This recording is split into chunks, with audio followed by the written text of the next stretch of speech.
going? It's your boy Leel. Once again, it's your boy Leel, streaming live from S.STREET Media headquarters in New York City. It's been a minute. If y'all follow me on YouTube, y'all know about the show. It has been taking over the FM airways upstate, but it's time to come home. And thanks to S.STREET Media and my brother at Father God, we making this happen right now. So I'm going to give y'all a little intro, little statement real quick. I've been doing the radio for years now. All right, my first ever show was with Mike, the famous Mike and Leel, Keeping It Real show. And it was rated one of the best shows in Cortland, New York. Our final episode was a couple weeks ago. And, you know, it was a good finale. Over time, I got into interview people, notable names. The president of SUNY Cortland, I was able to have him on my show and interview him. And, you know, I've gotten to do broadcasts in the NFL draft last year on the 90.5 FM airwaves. And I was able to meet Charles Barkley and Kenny Smith in the CBS studio for a final show over there, for the Final Four, actually. And I also met Spike Lee. Shout out to him. One thing I always wanted to do was to bring this show home. You know what I'm saying? That's one thing I always wanted to do, to New York City. And thanks to my brother who just walked up in the building, Father God, I'll be able to do that. His show is right after mine. Nobody put us on 7 o'clock. Tune into that right after this show. So once again, thanks to the Street Media team for the platform, for me to be able to bring this show home. This is episode 7, and I'm ready to get this show on the road. Shout out to my guy, Young EMP on Instagram, Eli, for sending me that beat that I'm about to play on before we get into the show. Follow his IG at young.epe. Once again, young.epe, YUNG.EPE. So if you like the beat and you like the tunes, definitely give him a shout out or give him a a look, because he got the hottest beats in the city right now, one of the hottest beats in the city. Once again, young.epe, YUNG.EPE. And before we get on this show, I'm about to play y'all a beat, and we're going to get this thing on the road. Y'all know how we do this. You tune into the Real Leel Show. EP on the beat.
Once again, young.epe, check him out, definitely.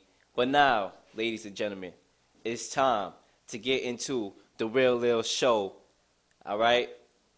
Live from S.STREET Media headquarters in New York City, the Real Leel Show is home for the first time with a brand new episode, giving y'all the latest news in sports and pop culture. Subscribe to the network YouTube channel at S.STREET Media. Once again, S.STREET Media, and my YouTube channel at Real Leel Sports. Ladies and gentlemen, you tune into the Real Leel Show. No time to be wasted, no jokes. Oh yeah, time to get this show on the road, folks. All right, let's get this started. The Patriots lose to the Steelers, 17-10, as the Steelers keep their playoff hopes alive. Is the Patriots dynasty over? And I got a lot to say about that. I'm not even going to lie to y'all. I really do. Listen, the Patriots have been taking over the NFL for a couple years now. I mean, it felt like forever. It's been like the last decade the Patriots have been taking over the AFC. One thing the Steelers cannot do over the course of time is beat this Patriot team for whatever reason. The Steelers have all the weapons in the world to be able to make this thing happen. They have Antonio Brown, who I consider the best wide receiver in the league. They had Le'Veon Bell for some time now. James Conner, he came in, he did his thing during the season. Ben Roethlisberger, who's proven to be a top 10 quarterback when he wants to be like a top 10 quarterback. You have all the talent in the world in that team. Mind you, you have a nice young wide receiver in Juju Mcshuster. It's talent all over the court. All right, so why it took the Steelers this long to beat the Patriots, I don't know. However, the question here is the Patriots dynasty over? And this is what I want to say because, you know, the Patriots, they have been down this road before where people counting them out. All right, all right. They lose on the road in Kansas City, get stomped. It's over. Bill Belichick and Tom Brady is over. And what do they end up doing? Having a December to remember and going to the Super Bowl. However, one thing that I'm seeing right now that I have not seen in this Patriots team in years past is struggling in the month of December. Because normally in December, whatever is leaking, oh yeah, they're going to fix it, all right? But for some reason, right now, in December, they're struggling, all right? And I'm a little bit worried. I'm not even going to hold you. If I was a Patriot fan, which I am, by the way, I'm worried. You know what I'm saying? I'm worried. Why? Because Tom Brady is showing signs of father time. And I can't deny it. I'm not going to, you know, sit here and be like, yo, Tom Brady, it's not even his fault. So to some degree, some of the things I don't blame him for. However, he is struggling now. He's making passes that we don't normally see Tom Brady make. All right? Let's just face it. The play where they had a chance to tie the game and Tom Brady threw an interception. All right? He ran out the pocket and he threw the ball in the air. Tom Brady don't make that. He normally don't make that type of play. But he did. And it was a big play. It was a big play. His offensive line, however, in the beginning of the game, the first couple of drives, they protected him very well. And you saw they was able to move the ball. Tom Brady threw a pass to Chris Hogan. All right? He was wide open. Nobody in the vicinity, probably nobody in the same area code as his brother. He was able to catch the ball and take it off to the end zone. You saw when Tom Brady did when he had protection. We always knew Tom Brady was not mobile. So let's not sit here and act like, the sky is falling, because the sky is not falling. Yes, I will be worried, but the sky is not falling. Tom Brady was never mobile, but he was a good passer. And obviously his offensive line got to protect the guy, because if you running for your life and you're on life alert every play, it's not going to go well for you. All right? So, yes, the Patriots, all right, since 2010 has had at least a first-round bye since 2010. That's 8 years. All right, they were 3-5 on the road this season. And before I even get into that, just analyze that stat real quick.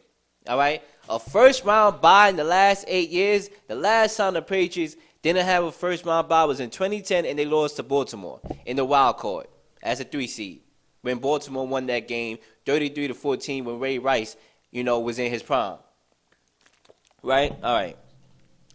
So mind you, the Patriots, they never went to the Super Bowl in the Bill Belichick era as a 3 seed and below. So, yeah, if you're going to be worried, that's one stat you should worry about right there, right? Because obviously, unless something catastrophic happens, all right, they're going to be a 3 seed. All right, they're going to be a 3 seed. I mean, it's very possible that they could still get that 2 seed. I actually see a scenario in which they do, because the Texans, right, they have a tough match coming up, and they could lose that game, and the Patriots get the number 2 seed right off the bat, to be honest with you. Right? So they 3-5 on the road this season, and it hasn't looked pretty. They got stomped by the Lions this year. All right, that's one thing.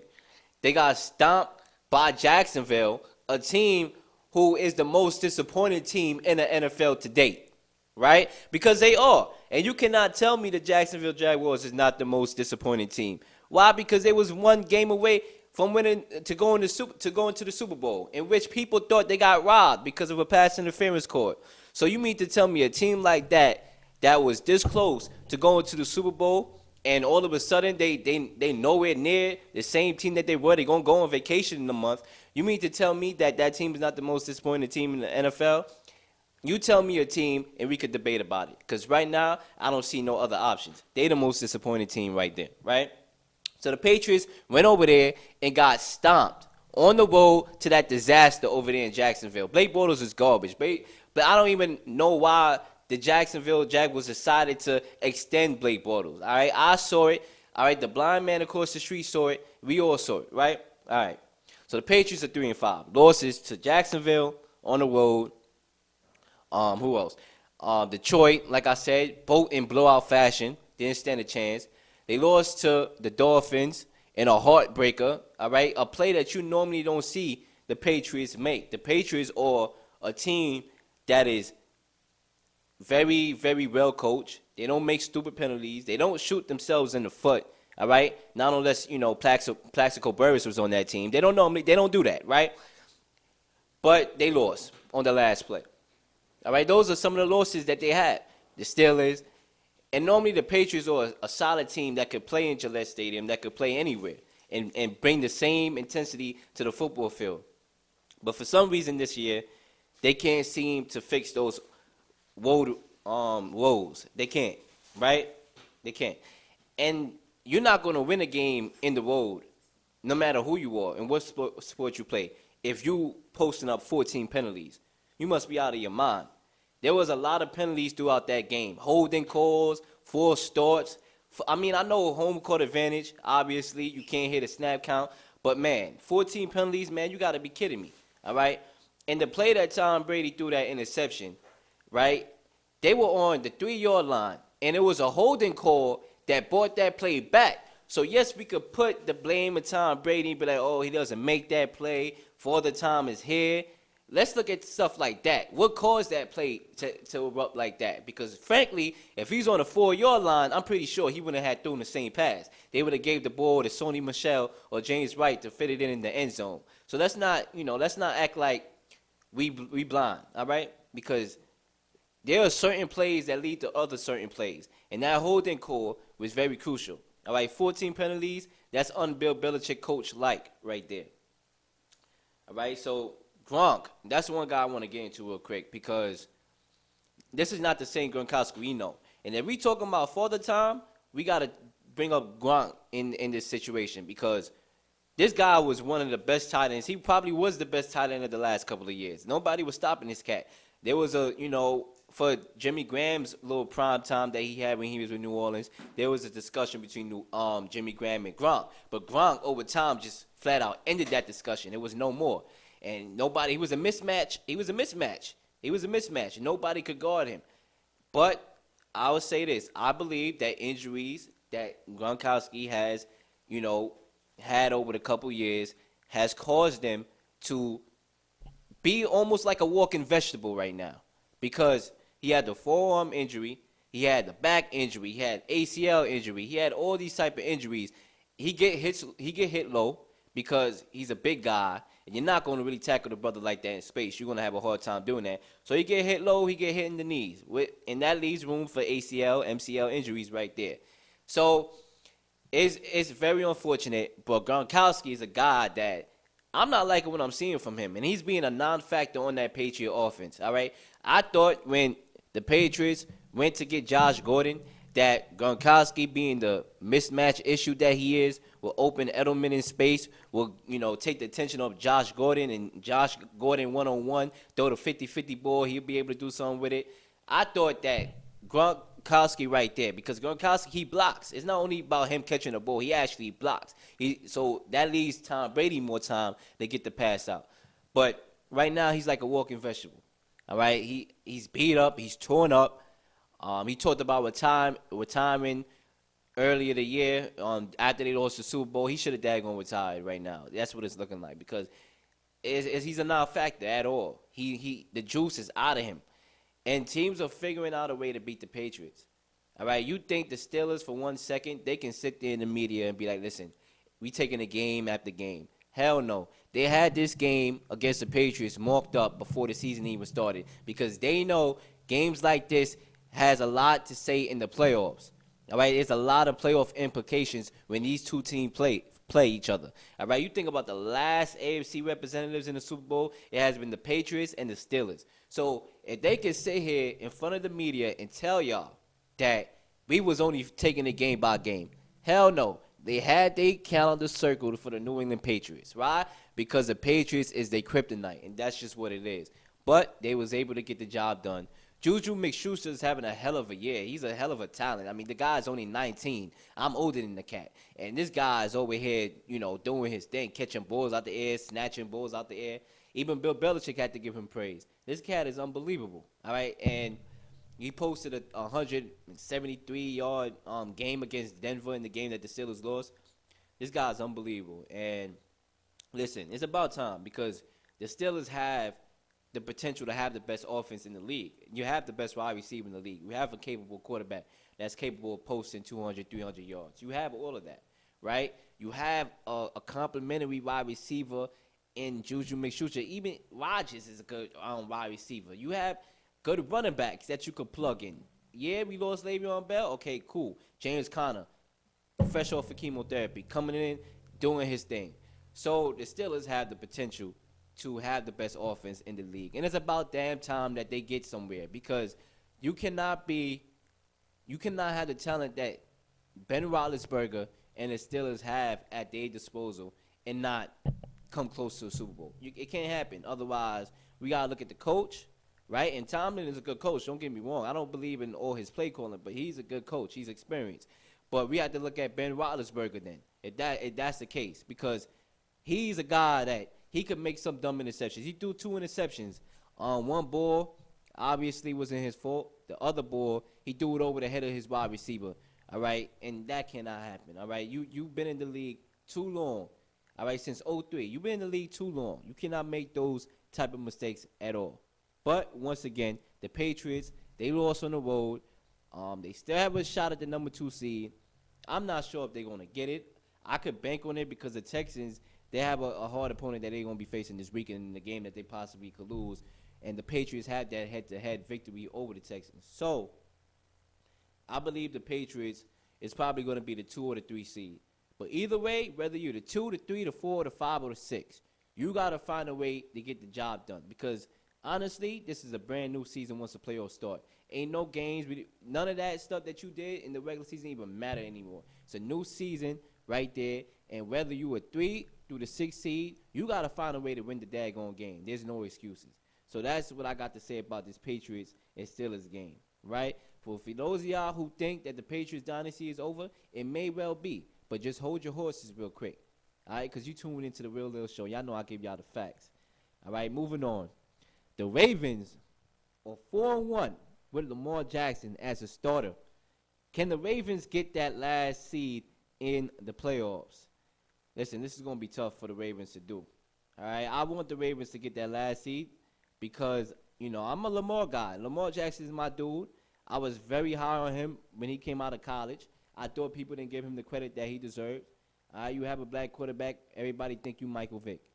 All right, yes, he know how to move like Michael Vick. Yes, he's as fast, probably as fast as Michael Vick. This guy, Lamar Jackson, is going to be the real deal. But I didn't think he was put in the right system over there in Louisville under Bobby Petrino. The offensive line was abysmal. All right, it was abysmal, so abysmal, more abysmal than Pepto-Bismol. It was that bad. All right, Lamar Jackson was running for his life on every down and every play. So basically, he didn't really have time. Yes, he could be very inaccurate at times. He's a guy he's going to take some time to, patch up his deficiencies. But he is a young talent. There's no doubt about that. And right now, he's 4-1 as a starter, 3-1 as a starter. He's doing his thing. Actually, 4-1 as a starter. And it's just crazy because I don't know how defenses in the NFL are not picking up to the Ravens' scheme, offensive scheme, because we all know with Lamar Jackson is run the ball first. Get him out in space, let him do what he does best with his legs, right? And teams know that. So the fact of the matter is they can't stop it is mind-boggling because we all know what you want to do as a defensive coordinator is make Lamar Jackson feel uncomfortable, make him stand in the pocket and make throws and not utilize his legs. So the fact of the matter is they're not able to do that. They're not able to do that. So that's the issue right there for defensive coordinators. But credit to Lamar. he's able to do what he has to do. Whether or not, it's flashy, because you don't have to be flashy. As long as you get the W, that's the only flashy we need. So he's able to move the ball with his legs. He's able to, make plays, make necessary plays. He's limiting himself from turnovers. He made a few turnovers over the time he has been starting, but he's able to limit that. And the Ravens all around got a good team. Defensively, they're able to make plays, get the ball back to Lamar Jackson, and the old time football, the running game, all right, the defense, and that's what they're doing, and we can't blame them for that. But my thing is, I just don't know how defensive coordinators cannot watch film and pick that up, because it is kind of predictable. But there's a saying that, you can know it, but you can't stop it, right? So they can't stop it. So the question here is, can the Ravens make the playoffs? Obviously, because they in a, they fighting for that last seed, along with the Colts, along with the Dolphins. So they have a big game this Saturday against the Los Angeles Chargers. All right, 8:20 on NFL Network, in a game that I'm definitely going to be watching, because these are two good teams that are doing their thing, obviously. And listen, that's going to be a tough win for the Chargers. I mean, for the Ravens right there, because you got to go on the road against a very, very hot Chargers team, a very hot Chargers team. The Chargers team, they just they won the game on the road in a hostile environment in Arrowhead Stadium, which is like a college-like atmosphere. And we all know about Pat Mahomes, MVP favorite probably, and Tyreek Hill. We all know about the records they have over there, and that's a team that's hard to beat at home. And they was able to go and steal that victory. And not only that, let's not just piggyback on that, but they have key victories over the Seattle Seahawks in their home turf, who's a pretty good team this year, who a lot of people counted out to start the year. We thought they was going to regress, but they actually exceeded our expectations. They also went on the road against the Steelers, coming back for 23-7 down in the third quarter and won that game. So the Chargers is playing as good as anybody in the NFL right now. They probably are the hottest team in the NFL right now. So the Ravens got to go up there and win.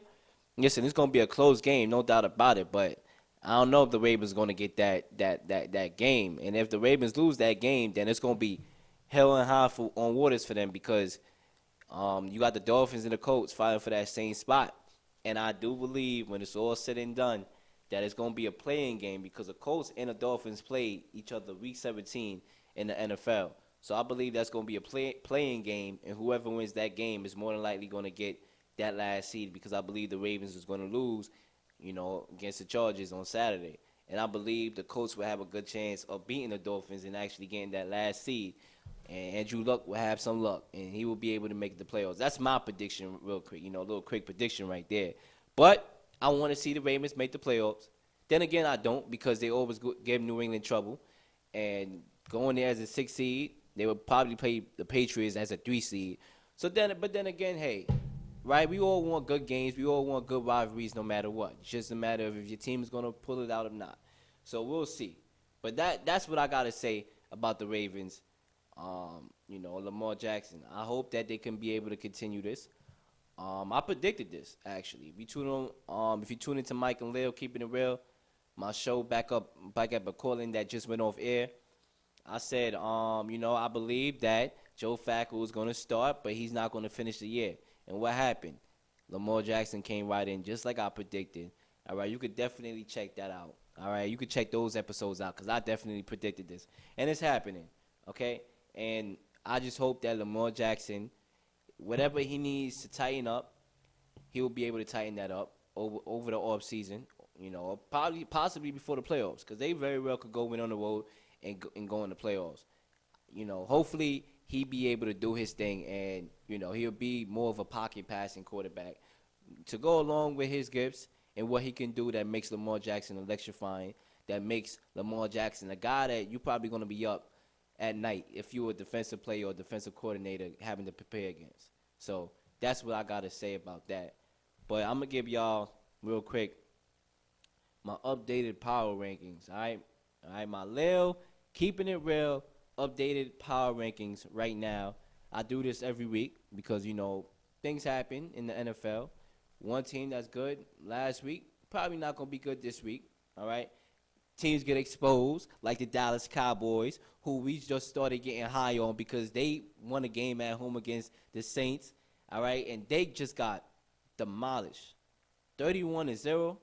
You mean to tell me you have Ezekiel Elliott, who's one of the best running backs in football ever since he came onto the scene? All right, you have Amari Cooper that just came over. That trade saved a franchise for this season right there. All right, you playing. Cowboys was on a winning streak.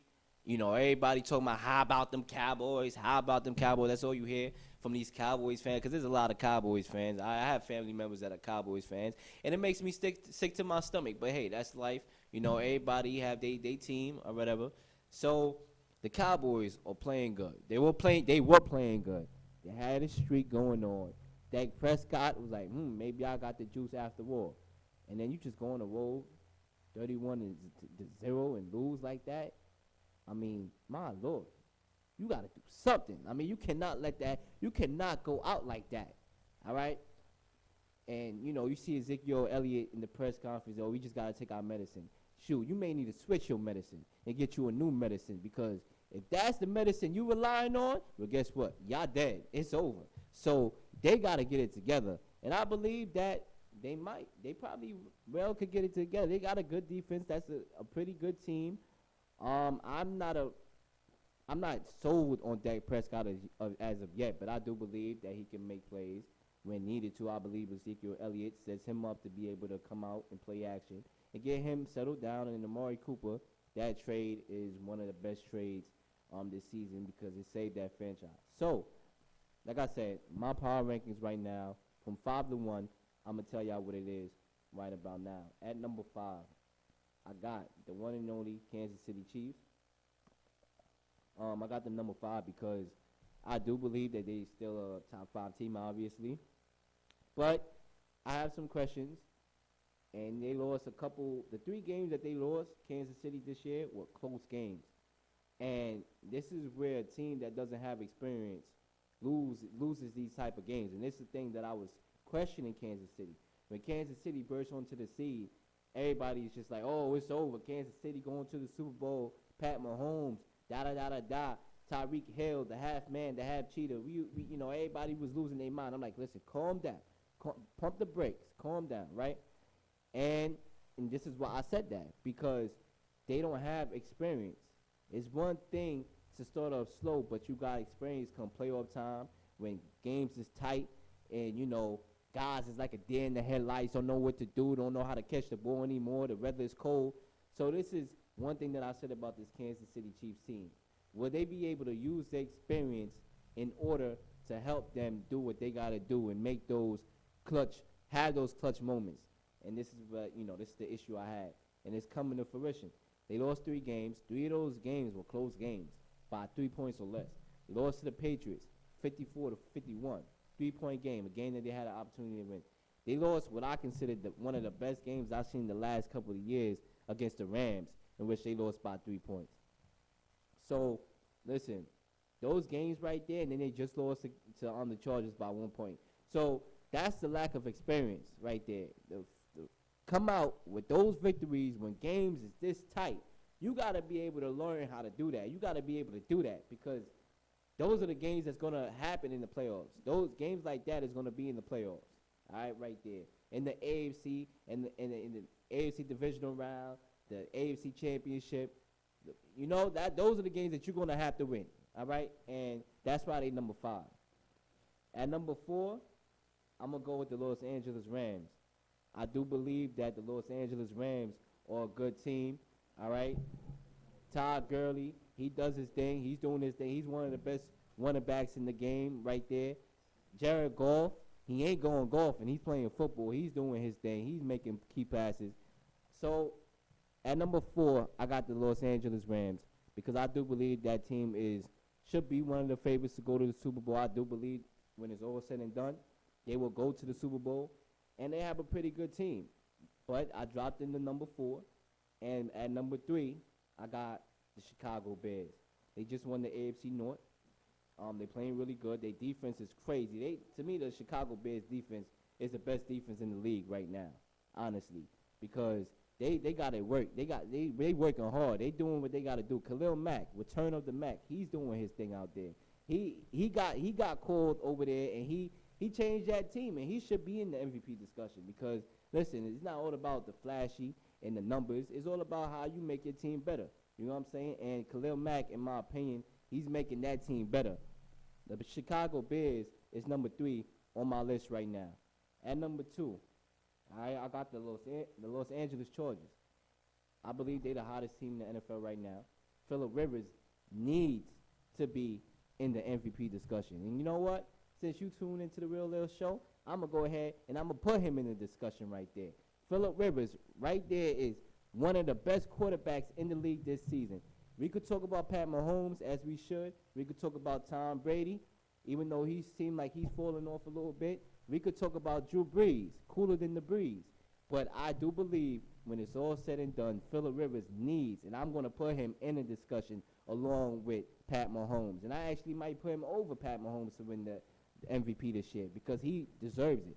All right, the Chargers are on a winning streak, unlike anything we had seen before. All right, they just won on the road against Kansas City, and a gutsy call right there to win that game. Phillip Rivers, some key throws on 4th down and 10, and you know he put the ball where the wide receiver couldn't drop it. He couldn't drop it. It was right in the bread basket. You know what I'm saying?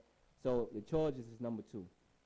At number 1 on my power rankings, I got the New Orleans Saints. All right, who that? I got the New Orleans Saints. I'm pretty sure my old co-host Mike is going to be happy about that because he is a Saints fan. But, yeah, I got the Saints because, obviously, the offense has seemed to hit a wall a little bit, just a little bit, but they're able to win these close games defensively. They're able to run the ball. And sometimes, you got to find a way to win the game. That actually could test a heart of a champion. And the Saints, the fact of the matter is when Drew Brees is not going, when the offense is stagnant, and you could run the ball with Alvin Kamara and Mark Ingram, the 2 running back head monster, and you could have a good defense that could get you the ball back, then that shows that you could win in a lot of ways. And to be honest with you, when it starts getting cold in January and you're in the playoffs, you're going to need to run that football. And the Saints could run the football, as much as anybody in the league. And they're going to be able to do that. And Drew Brees is not going to kill himself. He's not going to shoot himself in the foot. You saw what he did in the playoffs last year. It's just unfortunate that, people cannot play fundamental football and can't make a tackle inside the court, inside the football field. Otherwise, they would have been in the NFC Championship game. So, the Saints, with their experience, Sean Payton, Drew Brees, all right, with that team around them, a running game, a defense, who else in the league should be the favorite? The one argument you could possibly make is that outside of Michael Thomas, who else does Drew Brees has at his disposal to throw the football to? And that's one question that I do have. But, hey, they find a way to get it done. I'm pretty sure they're going to find a way to get it done because, like I said, experience, that's the best teacher. All right? But those are my football talks and my football conversation. And I'm about to move over to boxing real quick because, y'all know how I am with boxing. Y'all know I love my boxing, man. Ain't nothing like fight night. I'm just letting you know that right now. Ain't nothing like fight night. All right. Anthony Joshua last week made an appearance on First Take, right, to call out the one and only Deontay Wilder for a possible Anthony Joshua-Deontay Wilder fight April 13th, all right, in Wembley Stadium. So, first of all, I'm going to talk about that before I get into anything else. Listen, if you follow me, if you follow my live streams, you've been following my show, you know how I feel about Anthony Joshua. I was an Anthony Joshua fan. All right, that was my guy right there. I still think he is the best heavyweight in the world, honestly. But one thing I'm not going to do is I'm not going to have faith in somebody that don't have faith in their goddamn self. All right? And that's one thing Anthony Joshua is showing me by the way how he ducked Deontay Wilder for the last couple of months. So now I don't even know because, like I said, I'm not going to have faith in somebody that don't have faith in themselves. And he's been ducking Deontay Wilder, right? We all know about the $50 million that was asked of Deontay Wilder to put in the bag. And guess what? He put it in the bag. And guess what? No show. No show, no fight. This guy has been ducking. I don't know if it's Anthony Joshua who's ducking this cat or is it the promoter, Eddie Hearn, that's speaking into this guy's head like, listen, man, if you get knocked out, you selling out Wembley Stadium.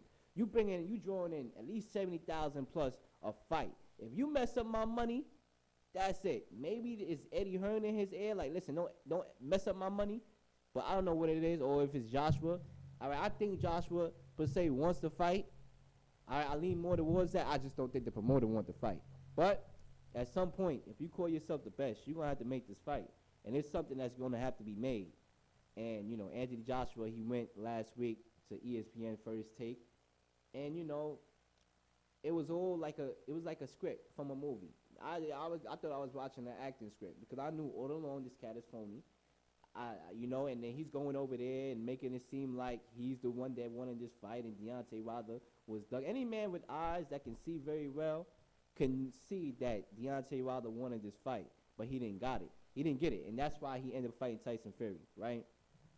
So maybe Anthony Joshua, he feels left out. Maybe he feels left out, man. The poor brother, he didn't want the fight. He see what Anthony Joshua and Fury is doing. He's seeing the Staples Center packed out. He's seeing all the spotlight on him, and he too busy fighting Alexander Povetkin and Chisera and Dillian White, and maybe the brother feels left out. That possibly could be the thing on his mind. He probably feel left out, and that's probably why maybe he do want the fight now. Maybe he want the fight because, in my opinion, watching that fight, Deontay Wilder got exposed. All right, he got exposed. So maybe he's seeing that. He like, I can actually beat Wilder. And I can actually, all right, Tyson Fury has set the blueprint in order to beat Wilder. I mean, I think Luis Ortiz set that blueprint, even though he got knocked out because he was dominating that fight. But he just didn't know how to finish. Because you're older, sometimes you run out of gas. That's what happens, right? So maybe he's watching that. Maybe he's seeing that. Maybe he's like, all right, Tyson Fury exposed Wilder. And now I know I could beat him. So that's probably why he's making his way to First Take. And he's calling him out. And he wants to fight. Or maybe it's just another PR stunt. That's what it could be. I don't know with these cats. I really don't know. I give the credit to them. They're good actors. Or maybe they're not good actors. Maybe the people is just blind. Who knows? It could be either one of the two. But should Deontay Wilder fight Anthony Joshua on the 13th of April, if this is for real? Or should he rematch with Tyson Fury? And this is a tough one. Listen, man. This is a tough one because, listen, there's some people, there's a saying, right? I don't negotiate with terrorists. You know that saying with the United States, I don't negotiate with terrorists. Well, I'm pretty sure I would not negotiate with a fraud either. All right? And I'm pretty sure Deontay Wilder is tired of negotiating with Eddie Hearn. I'm pretty sure. Right? So, listen, Tyson Fury exposed Wilder, like I said. It was a great fight. It was one of the best fights I've seen in a minute. And, I did think Tyson Fury got robbed. I'm not afraid to say it on camera. But, I think he should fight Joshua. You know why? Because at the end of the day, your goal is to unify the belts, right? One face, one name, one, whatever he say, his famous line. And if you want to do that, if that's your main priority, then you go for that. Screw the rematch. Let's get the fight that everybody wants to see that will unify the heavyweight division. So you know what? Tyson Fury, you beat my behind, all right, but guess what? I'm going to fight Joshua.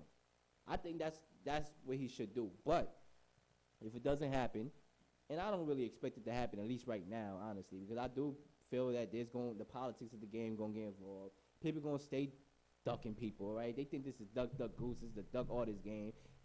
Listen, I'm not even banking on that. So I do believe that we're going to get the Tyson Fury and Wilder rematch very soon. And it's just funny how a fight like that, right, for the first time they fought, can be made in 2 days. In 2 days. And we've been negotiating for this Wilder and Joshua fight for over 2 years. 2 days, 2 years. Ladies and gentlemen, there's something not right with that. All right, 2 days it takes to negotiate a fight, and over 2 years, somebody playing games.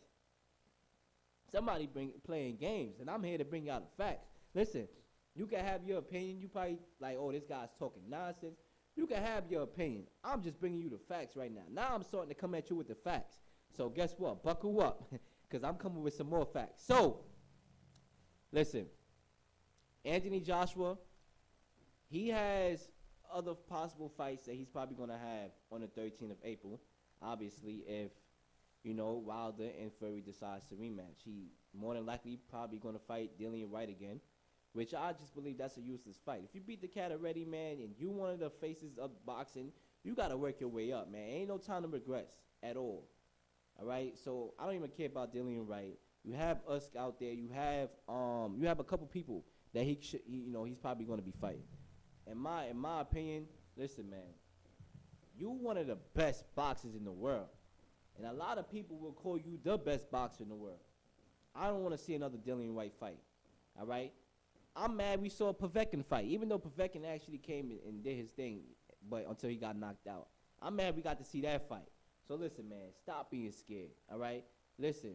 If I was being offered a purse bid of $50 million, listen, I probably get knocked out in the fight. But hey, somebody gonna walk away with the money. Somebody close to me if I'm not allowed to spend that money.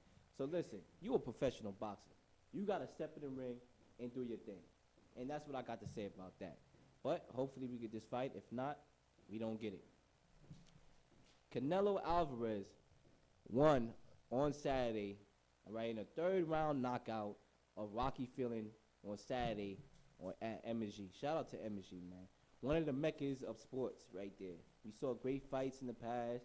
Obviously, it's good for boxing now because the Knicks is straight garbage. So, hey, at least we using the MSG Garden for something special because obviously the Knicks is not that right now. Not until we get a marquee free agent, which I'm hoping we do in 2019. But nevertheless, Canelo won. This was a bum fight. I ain't even bothered to watch the fight. I just saw the highlights because I already knew it was going to happen. I don't know why you fighting this cat. But he got knocked out in the third round. And the guy didn't even look like he wanted to be there. I mean, every second he's on his knees. I thought the guy was praying for 1 second. I mean, every second. Who the hell are you supposed to be, Colin Kaepernick? The guy's on his knee every single second. It's almost like he didn't want to be there. He was just ready to get my check. Listen, ref, can I get my check now, please? Cause I can get up out of here. He didn't look like he wanted to be there. All right. And he got hit with a nice body shot, and listen, it was over. It was done. So Canelo won that fight easily. Obviously, it's a good fight to get him back into fighting motion after a Triple G fight, in which that was an excellent fight that he won. And I actually thought he won. A lot of people think he got robbed. I actually thought he won because he was the more aggressive in that fight, and people wanted that from him. They was like, don't duck the guy, fight. And what he did, stood up there and fight, he won. So that's a good fight to get him back in shape. And there's talks that he may fight Daniel Jacobs later on Cinco de Mayo, all right, May 5th. Probably the Charlo brothers, who's also going to be fighting. I'm going to get into that in a second. So we'll see what's next for Canelo. But in my opinion, I do believe that Canelo Alvarez is the best pound-for-pound fighter in the world right now. All right?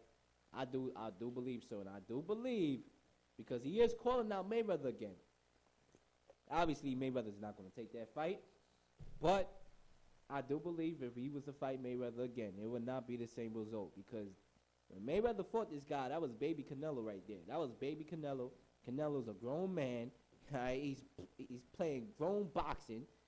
And listen, one of the best pound for pound, in my estimation, the best pound for pound fighter right now.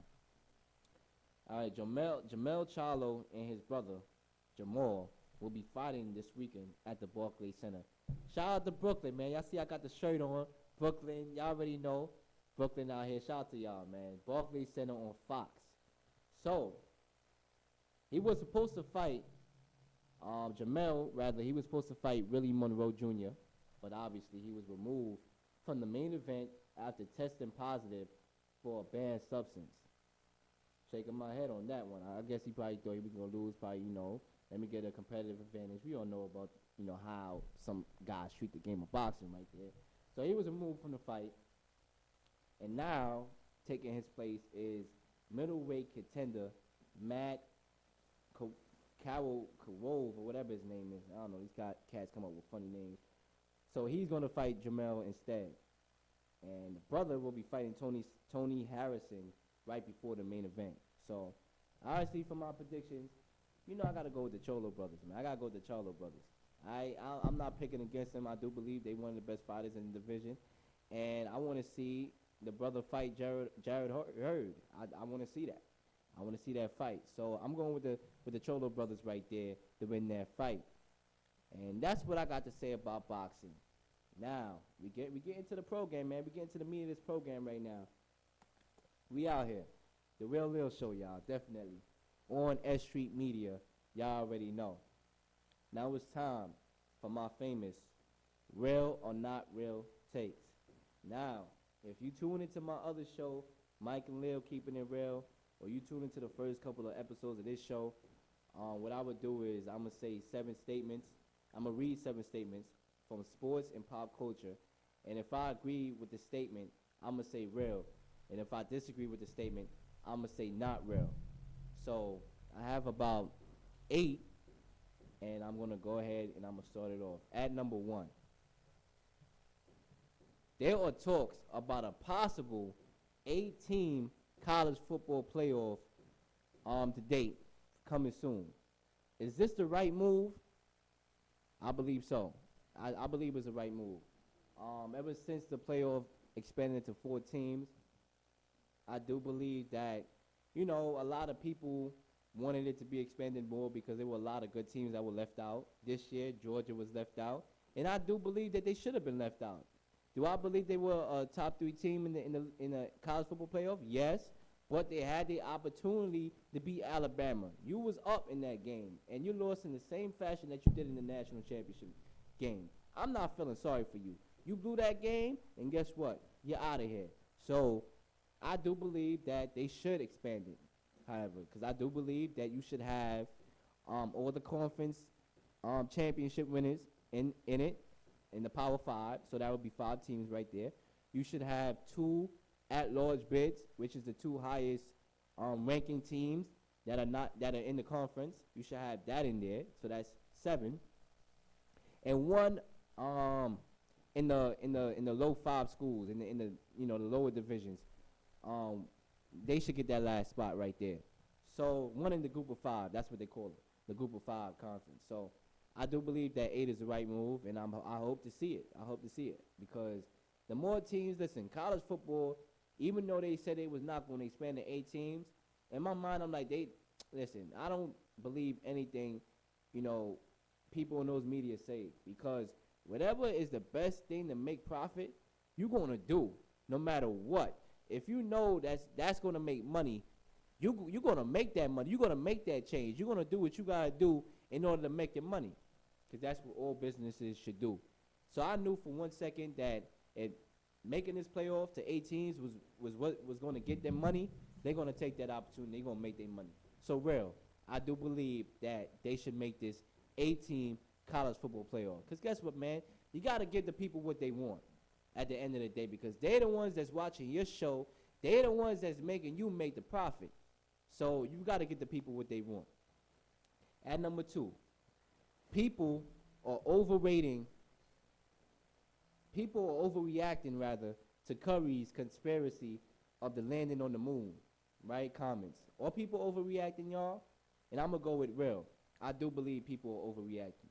Why? Because, listen, we saw the same situation here with Kyrie Irving, right? The earth is flat, this and that. Listen, man, I don't need nobody to tell me anything that I already know. So you mean to tell me if somebody like Curry could say the moon landing never existed, Kyrie Irving could say, the earth is flat, and you're going to believe them? You really going to take that into consideration and make this a whole big deal? As far as I'm concerned, they can say whatever the hell they want. So people are overreacting, because at the end of the day, that shouldn't have mattered. What Curry say about the moon and Kyrie Irving say about the earth, to me, people are overreacting, man. Let's let these people breathe and let them say what the hell they want to say. All right, don't overreact like that. So I'm going to go with real. At number 3, James Dolan is open to selling the Knicks franchise. Should he be? I'm going to go with not real, man. It's New York City, man. You know how much rent is costing now. You know how much, things is going up now. You own certain property in New York City. You know how much money you can make off of it now, man. People moving over here. Man, you must be smoking. I mean, some people get money and just like, listen, man, I'm good. Listen, if I was him, I'm keeping that franchise. And who knows? Free agency 2019. You may get a marquee free agent, bring MSG back alive, and people going to start coming to the games. Listen, no, not real. I don't believe that he should sell the team. At number 4, MJ, Michael Jordan, is seen in a video turning up with a cigar. Is MJ living his best life? I mean, listen, man. The brother got millions of dollars. He's making shoes, all right, that people are dying in the street for. And, you know, of course he's living his best life. You know what I'm saying? He over there with the cigar. He known as the GOAT. He making sneakers. He doing his thing. He's on commercials, man. Of course he's living his best life, man. Listen, when you don't got to worry about anything, you living your best life. So, yeah, I do believe he's living his best life. And number 5, Spike Lee, on a recent surge of black filmmakers, because, you know, a lot of black people are starting to be filmmakers and started to do their thing in the movie industry. Shout out to y'all. You know what I'm saying? We need more black presence in those industries for a fact. So Spike Lee, on that recent surge, was like, I hope it's not a trend. Should we criticize what Spike Lee had to say? And I'm going to be like, listen, I'm going to be like, not real. I'm going to say not real. Why? Because I don't know the question that was asked, and I don't know how he rephrased it. I know Spike Lee.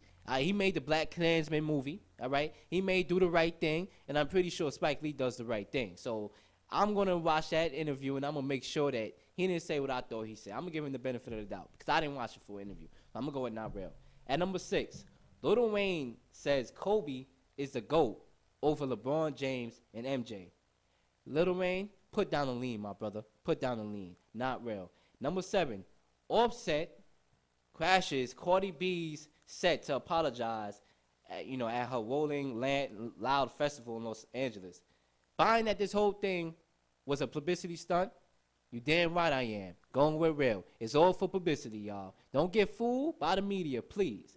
At number 8, Jacquees declares himself the king of R&B. Is he the king of R&B? Listen, as far as I'm concerned, there's a couple kings of R&B. It's not Jacquees. One of those guys who come to my mind is a guy from Tappahannock, Virginia, and that's the one and only C Breezy, Chris Brown. So, not real. First of all, Jacquees be sounding like he be sitting in the electric chair every time he be try to go up in his high notes. I know you want to see. You know what I'm saying? It's almost like the brother's in an electric chair. I'm going with not real. Now, it's time for your local sports news real quick. St. Francis College at St. John's today, 6:30 on FS1. The game is currently going on. I don't know who's up in the game, but I'm pretty sure St. John's is going to come out with that victory. They just beat it Ragnar College in a blowout. And so, St. John's, I do believe they're going to win. They undefeated on the year. They 10-0. St. Francis is 7-4. So I'm going with St. John's to win that game. The Nets last night defeated the Lakers 113-100 as they win their 6th straight game. Russell iced the game. This cat, he iced the game with a 3-point dagger to finish this game. D'Angelo Russell, rather. 22 points, a career high, 13 assists. Jared Dudley did his thing, 10 points in the fourth quarter. My thoughts on the game was the Nets are playing good right now. They got a young cast, guys that can play ball. And I do believe that, I'm not going to say they're going to make the playoffs. It ain't going to be this team that's going to win the whole thing. Not so fast. But I do believe that they have a young squad, and they want to make moves in the free agency also, in the free agency market in 2019. The Lakers, however, there's a lot of speculation going on in L.A. You have the talks that AD, Anthony Davis, is going out there to play with LeBron. LeBron obviously opened the situation. He wants that to happen. Listen, I'm not going to play the fool for nobody. In my honest opinion, I do believe that if you the king of the NBA right now, you shouldn't be wanting to play with all-stars of that caliber. All right, guys don't even want to play with you. Kawhi Leonard don't even want to play with you. So you being the best player in the league right now, you should not want that. The guys should want to come to you rather than you wanting to go with guys, or you want them to come to you. They should be wanting to come to you on their own. I don't believe AD want to leave. I don't believe AD want to leave. I do believe he want to stay on the Pelicans, but guess what? Winning is what matters to him, and I'm pretty sure the brother, he wants to win. And if the Pelicans can't get a team and put it together, then, hey, we just going to have to see. And to close out this show, ladies and gentlemen, I'm going to give you my Christmas Day games predictions. Obviously, NBA, we all know about each year we have these Christmas Day games, and it's always a sight to watch, obviously. Starting at noon, you have the Bucks at the Knicks. I'm going with the Bucks to win this game. I do believe that they're one of the best teams in the East, top four. Giannis is coming to his own, and I do believe that he's doing his thing. And, they got a good team. The coach, Mike Budenholzer, has changed the coach over there. It's working well for them. I'm going with the Bucks. The second game at 3 o'clock, the Thunder at the Rockets. The Rockets are playing good as of late. James Harden finally woke up for the season. He's doing his thing. I'm going with the Rockets to win this game at home in a close game. But never forget about the Thunder. I do believe the Thunder is a good team. I got the Rockets at home. The 76ers at the Boston Celtics, 5:30. I'm going with Boston to win this game. I do believe they're the better team. 76ers are a pretty good team. That trade for Jimmy Butler is gonna add that key element to their franchise in order to propel them to actually compete in the East. I felt without him, they wasn't going to compete because Ben Simmons still don't have a jump shot yet, and it's 2019. He got to develop that. But I'm going with the Celtics to win that game. At 8 o'clock, you have the Lakers at the Warriors. All right, you got the nightcap, the Lakers at the Warriors. LeBron James, King of LA, going to the Warriors to play KD. And Steph Curry and those boys out there. And I do believe it's going to be a good game. The Lakers always give the Warriors trouble. But I'm going with the Warriors to win this game when it's all said and done because, yes, the Warriors, as good as they are, they allow some teams to come and beat them. But in games of magnitudes like that, they're going to show up, and they're going to win that game at home. I'm going with the Warriors. The Trailblazers versus the Jazz to cap off your Christmas Day games. I'm going with the Jazz to win this. No, I'm going with the Trailblazers to win this game on the road, rather. The Jazz, they suck this year. They falling short of expectation, and they got to get it together before the season is out. So that concludes this episode of The Real Leel Show. And next week, don't forget, I'm having an episode in which I'm going to have a call-in interview with the one and only Professor Griff from Public Enemy. So you definitely don't want to miss that. And definitely subscribe to the channel for this platform, S.STREET Media, S.STREET Media, S.STREET Media, and my YouTube channel at Real Leel Sports. And right now, my brother and his show, Nobody Put Us On, featuring Dutch Royal P, and a couple guests going to be on. You definitely want to tune into that. So once again, you're tuning into the Real Leel Show. And with that, I'm out. One love.